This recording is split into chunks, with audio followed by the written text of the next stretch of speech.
নমস্কার বন্ধুরা, আশা করি তোমরা সবাই যে যেখানে আছো খুব ভালো আছো আর ভালো থাকো। দেখো, আরও একটা নতুন রেসিপি নিয়ে বাবিনের রান্নাঘরে চলে এসেছি। চলো তাহলে তোমাদের সবাইকে স্বাগত জানাই। আজ বাবিনের রান্নাঘরে ক্ষীরের চপ হতে চলেছে।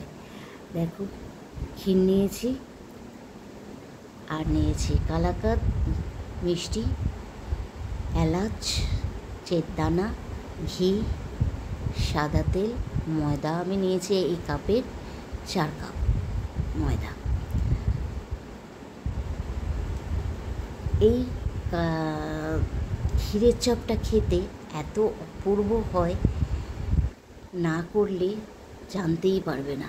অবশ্যই তার জন্য তোমাদের দেখতে হবে পুরো রেসিপিটা, কিভাবে আমি ক্ষীরের চপটা করছি। এর মধ্যে দিয়ে দেবো একটা আমুলিয়ার গুঁড়ো দুধের প্যাকেট, 1 প্যাকেট দুধ।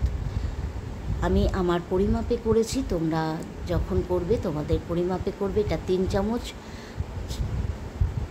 তেল দিলাম, হোয়াইট অয়েল দেব, নুন অল্প সামান্য নুন। আর মিষ্টি, যে কোনো কিছু মিষ্টি তৈরি করতে গেলে একটু নুন দিলে তার স্বাদটা কিন্তু দ্বিগুণ বেড়ে যায়, তার জন্য একটু নুন দিতেই লাগে। আমি ঘি দিলাম, প্রায় 1 চামচের কাছাকাছি ঘি দিয়েছি।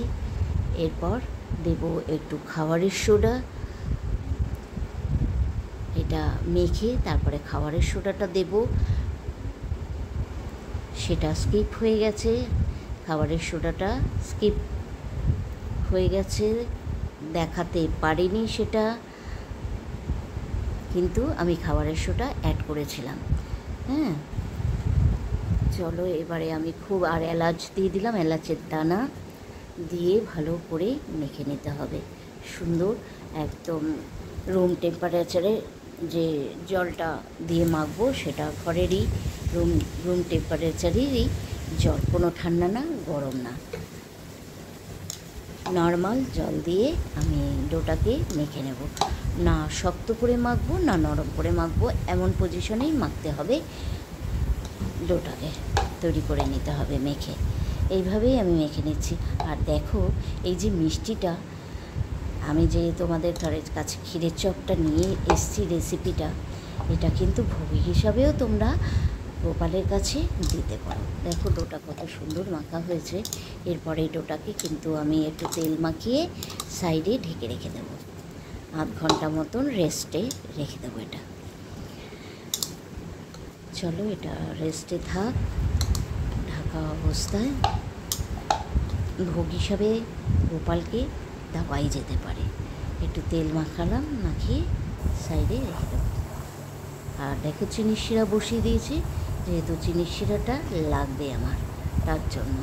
আর চিনিটা নিজের মাপ অনুযায়ী দিতে হবে। আমার এখানে যে ডোটা মেখেছি তাতে আমার 13টা মানে লুচির আকারে তৈরি হয়েছে, বলগুলো তৈরি হয়েছে।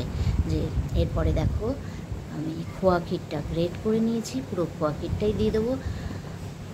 আর দেব এর মধ্যে দোকানের থেকে মিষ্টি কিনে এনেছি, যেটা একদম ফ্রেশ, আমার ঠাকুরকেই দিয়েছিলাম এই মিষ্টিটা, সেটাই ইউজ করে দিলাম আজকের।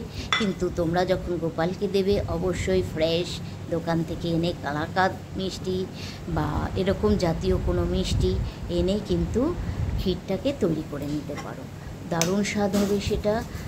আর বাড়িতে থাকে অনেক সময়, যদি মনে হয় নিজেরা খাবে তার জন্যও বাড়িতে থাকা মিষ্টি দিয়েও করতে পারো। 2 চামচ চিনিটাকে গুঁড়ো করে নিয়েছি, গুঁড়ো চিনি আমি দিয়ে দিলাম এর মধ্যে অ্যাড করে। চিনিটাকে গুঁড়ো করে ব্যবহার করলে সুন্দর মেল্ট হয়ে যায় তাড়াতাড়ি, যার জন্য আমি গুঁড়ো চিনি ব্যবহার করি। আর তাতে কি হয়, একটু মিষ্টিটাও কম হয়।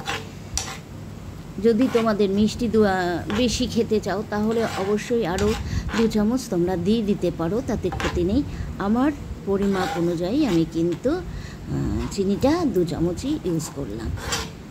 দেখো এটাকে কিন্তু আমি ডোয়ে একদম পুরো স্মুথ একটা ডো তৈরি করে নেব এই ক্ষীরের। এর মধ্যে দিয়ে দেবো কালার, একটু পুরো কালারটাই আমি ব্যবহার করে নিয়েছিলাম, পুরোটাই দিয়ে দিয়েছিলাম। দেখলাম এইটা প্রথমে যে দিয়েছি এটাতে দেখলাম একটু কম মানে কালারটা সেইভাবে ডিপ হয়নি। তারপরে আমি দেখলাম পুরোটাই কালারটা আমি ব্যবহার করে নিয়েছি।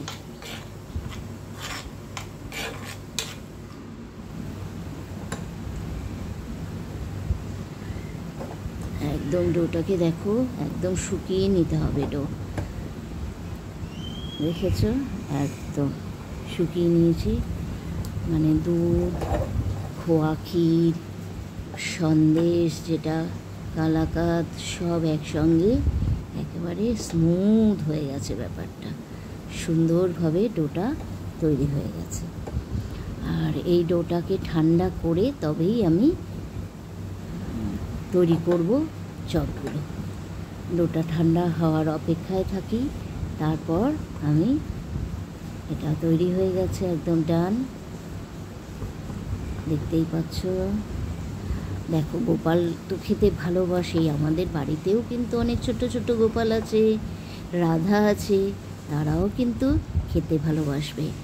আমি কেশর দিয়ে দিলাম একটু চিনির শিরার মধ্যে। এবারে এগুলিকে আমি লুচির আকারে গড়ে নেব, এইভাবে লুচির আকারে গড়ে নিতে হবে সব। এই দেখো এরপরে আমি এর মধ্যে দিয়ে দেব ক্ষীরটাকে, হাতের মধ্যে নিয়ে এইভাবে গোল করে নিয়ে সুন্দর করে ক্ষীরটাকে দিয়ে দিতে হবে। ক্ষীর দিয়ে আর এই যে ডোটাকে আটকাবে এমনভাবে এটাকে জুড়তে হবে যেন ক্ষীর কোনোভাবে বেরিয়ে না যায়। সুন্দর করে আমি কিন্তু গোল গোল করে চপের আকারে করে নিয়েছি, কারণ ক্ষীরের চপ আমি খেয়েছিলাম ছোটোবেলায় বলতে না, ছোটোবেলা বলবো না, একটু বড় হয়ে, যেটা আমার বাপের বাড়িতে ছিল সত্যনারায়ণ মিষ্টান্ন ভাণ্ডার, সেটা এখন আর নেই, সেটা এখন অন্যর হাতে চলে গেছে, কি নাম হয়েছে জানি। সেই দোকানের বস্তু বনমালীদা দারুণ বানাতো এই ক্ষীরের চপ, মুখে লেগে আছে সেই ক্ষীরের চপ, আজও ভুলতে পারি না তার স্বাদ। তার জন্য তোমাদের কাছে মনে হলো যেন নিয়ে চলে আসি, তোমরা অবশ্যই গোপালকে এইভাবে ক্ষীরের চপ তৈরি করে খাওয়াতে পারো, খুব ভালো লাগবে। গোপালকে দেবে, গোপালও ভালোবেসে খাবে, আর বাড়ির সবাই, আর বাড়ির যে গোপালরা আছে তারাও কিন্তু, যারা মিষ্টি পছন্দও করে না, তারাও কিন্তু খুব সুন্দর ভালোবেসে খাবে। সুতরাং করতেই পারো এইভাবে ক্ষীরের চপ। দেখো কত সুন্দর। আজকে কেন আমি আমার ছোটোবেলার কথা তোমাদের কাছে শেয়ার করলাম, মনে পড়ে গেল হঠাৎ করে ক্ষীরের চপের বানাতেই মনে পড়লো যে আগের থেকে মাথায় আসলো যে ক্ষীরের চপ খেয়েছিলাম এত সুন্দর, দেখি তো আমি পারি কি না। কিন্তু হ্যাঁ, অনেকটাই সেই স্বাদ আনতে পেরেছি আমি। দারুণ হয়েছিল ক্ষীরের চপটা খেতে, দুর্দান্ত হয়েছিল খেতে, যেমন সফট হয়েছিল তেমনি চিনির শিরাটা ঢুকে এত সফট হয়েছিল, আর খেতে দুর্দান্ত হয়েছিল, দুর্দান্ত। না খেলে না করলে বুঝতেই পারবে না। দেখো আমি হোয়াইট অয়েল দিলাম, আর তার মধ্যে কিছুটা ঘিও দিলাম তেলের মধ্যে। তেল আর ঘি দিয়েই আমি করব। তোমরা চাইলে এর মধ্যে অবশ্যই পুরো ঘিয়ে করতে পারো। আমি আমার শরীর স্বাস্থ্যের কথা চিন্তা ভাবনা করেই ঘিটাকে আমি দিলাম না সম্পূর্ণটা, অল্প সাদা তেলে করলাম। কিন্তু তোমরা চাইলে ঘিয়ে করে খেয়ে দেখো, অপূর্ব লাগবে খেতে। আর আমি যে তেলের মধ্যে দিলাম এগুলো দেখো ভাজা হয়ে গেছে, তেলটা কিন্তু সামান্য বুদবুদ হবে, বেশি গরম হবে না, তার আগেই দিয়ে দিতে হবে, না হলে কিন্তু উপরটা ভাজা হয়ে যাবে, ভেতরটা কাঁচা থেকে যাবে। তার জন্য বলছি একদম লো ফ্লেমে কিন্তু এগুলো ক্ষীরের চপগুলো কিন্তু ভেজে নিতে হবে। এরপরে ভাজা কমপ্লিট হয়ে গেল, আর তার মধ্যে আমি দিয়ে দেবো চিনির শিরার মধ্যে দিয়ে দেবো। চিনির শিরাটা কিন্তু আমার গ্যাসের মধ্যেই চাপানো আছে, গ্যাস জ্বালানো আছে, লো ফ্লেম করা আছে। আর এত ভাজলাম যে ভাজাটা আমি পুরোটা দেখালাম না, এই কারণে ভিডিওটা আমার অনেক বড় হয়ে যাবে, এই কারণেই আমি পুরো ভাজা যে প্রসেসটা চলেছে সেটা আমি পুরোটা দেখাই না। তোমরা বুঝতেই পারছো কীভাবে আমি ভেজে নিয়েছি। দেখলেই একদম আমি 5 থেকে 7 মিনিট কিন্তু আমি চিনির শিরার মধ্যে সুন্দর করে ফুটিয়ে নিয়েছি। পুরো চিনির শিরা একদম এর মধ্যে দেখেই বুঝতে পারছো কতটা জুসি হয়েছে। আমি ডবল মানে পুরোটাই করেছি এইভাবে চিনির শিরার মধ্যে দিয়ে সুন্দর করে সবকটাই করে নিয়েছি।